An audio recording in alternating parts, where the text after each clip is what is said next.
Yo, what up guys, I'm Sammy and welcome back to the Soul Drop, and we've had some crazy unveilings of shoes. So we've had the unveiling of the JB2, also the KD17, the CJ3, and CJ McCollum's shoe line is actually pretty underrated. It's a very, very nice performance, honestly. And also we've had a Zoom GT Cut 3 and also the Skechers shoe. You guys know the Skechers basketball shoe.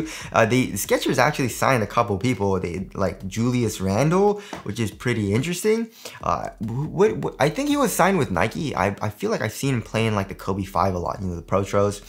And also we've seen like the general release colorway of the D-Book 1, which is this cool gray colorway. Apparently this is going to be the first general release colorway that is going to release, right? Which is going to be next year. So let's get started right off with the Book 1, which is Devon Booker's signature shoe with Nike, his first signature shoe. And I'm not really liking it. You know, as far as the design goes, you know, for performance, it looks like it's not going to be amazing. You know what I mean? So we have...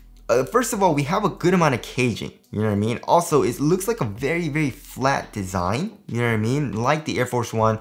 And the Air Force One, if you've ever played in the Air Force One, it's super freaking clunky. It's very, very heavy. It's very bottom heavy as well. And it's just like a slapper, you know what I mean? Which I don't like. I like to play in like very smooth shoes. I like how it looks though. It looks like, you know, the Air Force One. You know, definitely if you want to like rock it off court, right? Especially with this cool gray colorway. This is a great colorway, you know. We can also see in this picture the bottom of the shoe. We have a solid white rubber outsole. It's basically just herringbone traction. But yeah, I like how it looks, but like for performance, for functionality, it doesn't look amazing, right? But I can be wrong, you know.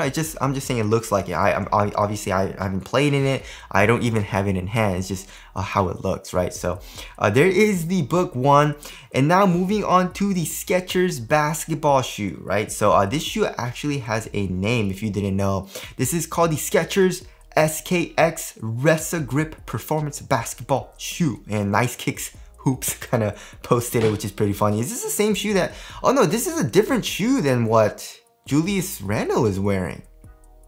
So I guess Skechers is gonna have a couple basketball shoe models coming out.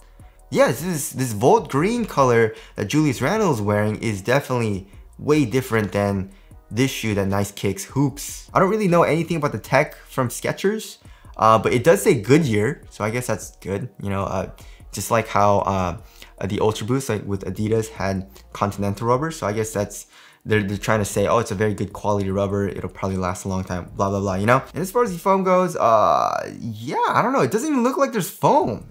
What the? That's interesting. It just looks like it's a rubber. What the heck? And then the upper just, it looks like a synthetic, you know what I mean? It looks very, very thin. And then in the midfoot area with that Volt kind of material, we can see it kind of goes under the material, adding for more support probably, right? Honestly, it doesn't look bad though. Besides the Skechers logo, I feel like if there was a Nike swoosh or something, or 3 stripes logo, it would look a little bit better. But the overall design is actually not that bad, which I'm pretty surprised about. But either way, are you guys excited for the Skechers basketball shoe? I guess I am. Apparently it's coming out soon, so performance review will probably be coming soon, I guess. Yeah, so there's the Skechers basketball shoe. What do you guys think of the aesthetics? What do you guys think? Say honestly. You guys will be very honest down in the comment section below, right? And as far as the Zoom GT Cut 3 goes, we have kind of like a dismantling of the shoe. And they're not using Falling Zoom Strobo. They're not using Zoom Strobo at all. They're using Zoom X. And in this kind of, shout out to IMBB Shoes, but in this dismantling, it doesn't look like there's any Zoom. It just looks like there's the Zoom X foam, which I think is pretty nice. They haven't used Zoom X in a basketball shoe yet, I don't think. So I'm very, very excited about that, right? Hopefully, Zoom X is really, really soft, and they're using it usually in their like very, very high-end, very expensive running shoes. So yeah, I mean, if you look at the actual shoe, it looks very, very caged, right? Because there seems to be a window. So maybe there's a different carrier. I don't know. I actually don't really know how it'll be, but it looks very, very nice as far as the dismantling goes. And also we can see the plate in the forefoot, right? And it also comes down into the midfoot as well. It'll probably be very springy, which I do like. And we can see the outsole as well is decoupled. And also for the upper, they're using like a synthetic material, which I don't like, but hopefully it does break in nicely, but it'll probably be like on the stiffer side of things. And we have this like very useless flywire cable. It's like on the outside of the shoe. I don't know why that's there. But yeah, the overall design looks great, and I'm very excited to see what the cushioning setup is about.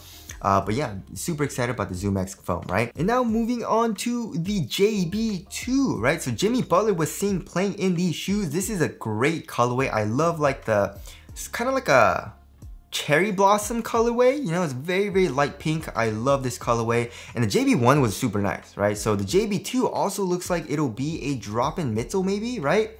It says boom, and the overall like look of the outside of the shoe, it looks like it's all plastic. There's not really, it doesn't look like there's anything exposed, right? So I'm guessing it's probably a drop-in midsole, drop-in, full-length drop-in boom midsole, which will be very, very nice. But whoever's designing the shoes over at Ning and also Way of Wade, like they're doing a great job. I think it looks amazing, right? So yeah, we can see an external TPU heel counter with Jimmy Butler's logo on the back.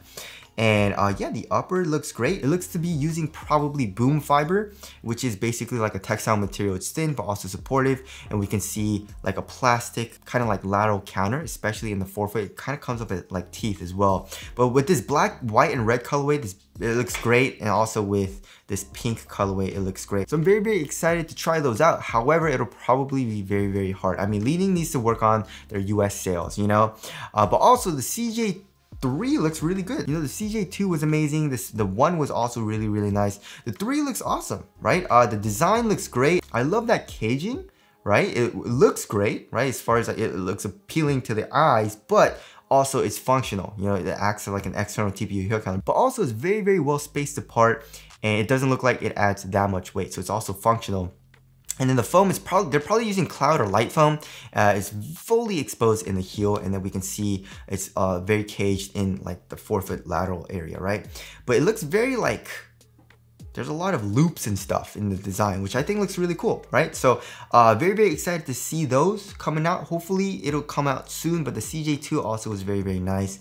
And then also just something that I really liked the other day, the LeBron Next Gen Zoom Generation PE worn by LeBron James. This shoe looks freaking amazing. I wish Nike would release these. Hopefully they do. I wish they would. And I would 100% cop, but they probably won't, which makes me kind of sad. But yeah, it's an amazing shoe. The Next Gen is an amazing shoe, and they made this colorway look like the Zoom Generations, right? So there's that. And last but not least, we got the KD17, but it's only a design. We don't really have an actual picture of the shoe. It's more just like a drawing, but it seems to be taking its inspiration from the Air Max Plus, right? So the KD, you know, he likes Nike shoes, of course. He signed with Nike, but his previous designs also have been inspired by other Nike shoes, which I think is pretty cool. So if you look at the actual Air Max Plus, like it has that cage design, right? And it looks very, very similar in the KD17. It's supposedly releasing next summer, so the summer of 2024, and it is probably going to retail for 150 bucks. I like how it looks. As far as the in the like drawing, right, for the design, it looks really, really good, right? And as far as the cage design goes, it reminds me a lot of the KD15 actually, you know what I mean? And as far as the cushion goes, what do you guys think the cushion is gonna be? So for the longest time, right? I guess the KD11 also had full-length zoom, but it wasn't full-length zoom strobo, right? But 12, 13, 14, 15, 4 models had full-length zoom strobo, and then the KD16 had a very, very large volume zoom unit in the forefoot, and then a very nice heel air strobo unit. So are they going to keep it the same like in the KD16, because they kept it the same for the full-length zoom strobo for 4 years? So are they going to keep it the same cushioning setup as the KD16, or are they going to change it up? It seems to have a good amount of caging, especially on the lateral side. We can see the cage, like the plastic cage, dip into the foam a little bit as well, caging the foam and also acting as a lateral counter for more support, of course. We can see this swoosh more on the heel, right, more towards the heel area. And also we can see the rubber outsole coming up to the cage, the cushioning a lot as well, especially in the heel. It seems to come up a little bit on the lateral side, but also in the back of the heel, just like in the KD15s, right? They're probably gonna use full-length Cushlon. If they use React, that would be dope, but it's probably just gonna be full-length Cushlon. But I'm very curious as to what the cushioning setup is going to be, right? So what do you guys want to see as far as the KD17 cushioning setup? And also, what do you guys think of the aesthetics? I think it looks really, really dope, especially because of its inspiration from the Air Max Plus, right? But that about wraps it up. There's a lot of shoes coming out. Very, very excited, especially for the JB2, because the JB1 was really, really nice. But that about wraps it up. Thank you guys for watching, and I'll see you guys in the next one.